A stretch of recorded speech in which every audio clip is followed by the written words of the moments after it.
Ce nouveau témoignage à présent dans l'affaire Boutier, l'ex-PDG d'Assu 2000. La rédaction de BFM TV a recueilli les mots d'une jeune femme d'une vingtaine d'années. Cette ancienne employée de la compagnie raconte comment elle a été harcelée par Jacques Boutier avec des détails parfois très crus. Elle a ensuite été licenciée pour avoir refusé ses avances. Elle évoque même un système mis en place au sein de cette entreprise. Témoignage recueilli par Cécile Olivier et Mathias Tesson. Le calvaire de Nour a commencé en 2017. Elle n'a que 20 ans et vient d'obtenir un poste chez Assu 2000 à Tanger, au Maroc. Selon son témoignage, des responsables joueraient alors en quelque sorte les rabatteurs, en lui faisant comprendre qu'elle pourrait plaire au PDG, Jacques Boutier. Lors de la formation, il m'explique comme quoi je suis clairement le style de Jacques Boutier. Plusieurs mois plus tard, le grand patron serait alors venu visiter les locaux. Il vient à côté de moi, il touche mon épaule comme ça, genre il glisse sa main. Et moi, je le repousse comme ça. Et ensuite, il dit devant tout le monde, au nom du ciel, quelle beauté, quelle belle poitrine. Nour se souvient aussi d'un gala organisé en 2018 où l'attitude du PDG l'aurait profondément choquée. Il me dit, vous savez, au consulat de France, il y a des petites cachettes où on peut se cacher et tout. Mais moi, je disais, Monsieur Boutier, pourquoi vous me parlez de ça? Moi, je ne vais jamais partir avec vous. Et en même temps, j'ai peur de perdre mon travail. Vous voyez ce que je veux dire? Après ces refus, la jeune fille d'une vingtaine d'années est mise de côté au sein de la société, menacée de licenciement.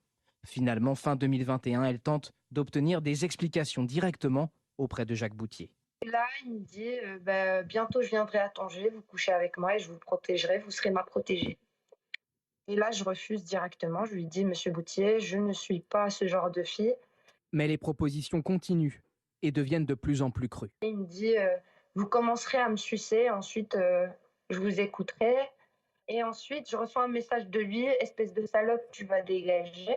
Et le lendemain, j'étais licenciée. Nour aurait aussi été menacée si jamais elle dévoilait ses échanges.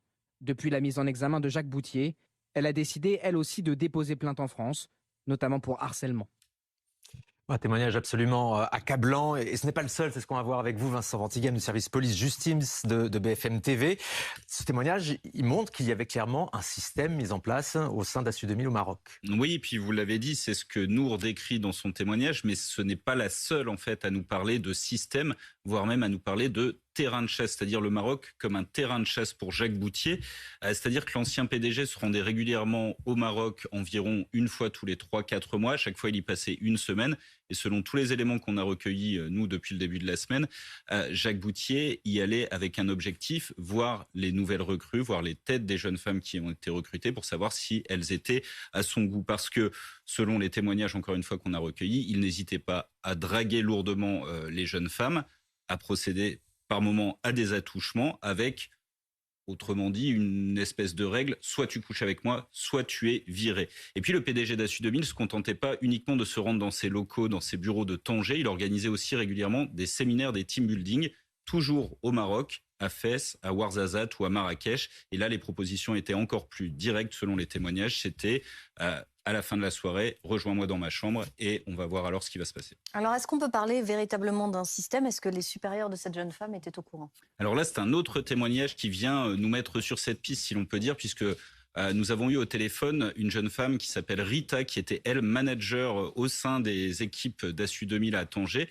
Entre 2011 et 2016, elle avait une trentaine de personnes sous ses ordres et elle nous a raconté avoir recueilli une dizaine de témoignages de jeunes femmes qui se plaignaient ici d'une main aux fesses, là d'un propos graveleux ou de propositions indécentes, à tel point qu'elle avait fini par mettre en place des stratégies d'évitement pour ces jeunes femmes en leur disant, quand Jacques Boutier arrive sur le plateau, allez vous mettre aux toilettes, allez prendre une pause dans la rue, essayez de ne pas croiser sa route. Ce qui montre bien que son comportement était connu.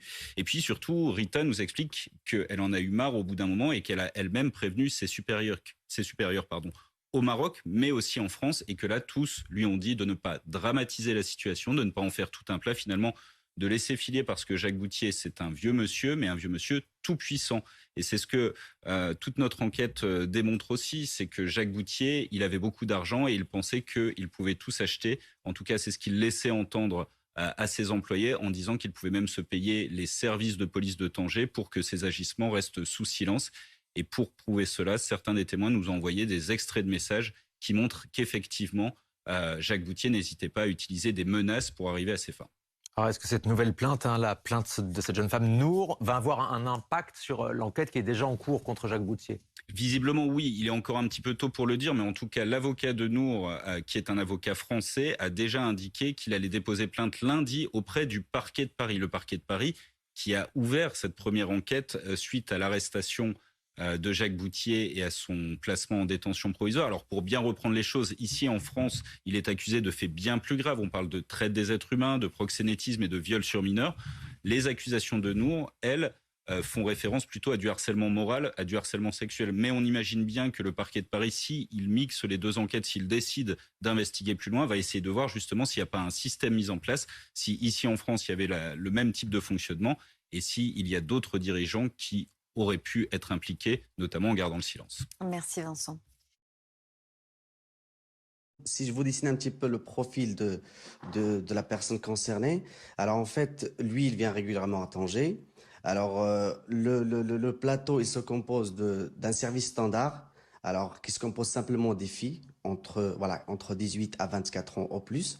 Alors, ce sont des filles qui ont un niveau, on va dire, entre parenthèses, de français qui n'est pas élevé. Il les vanne chaque fois lorsqu'il passe. Il fait un petit peu son marché. Il regarde les filles et après, il passe l'information à l'un de ses responsables pour que ses responsables, gère l'affaire pour lui afin qu'il prenne contact avec cette personne-là sur l'un des réseaux WhatsApp ou Facebook. Si je vous dessine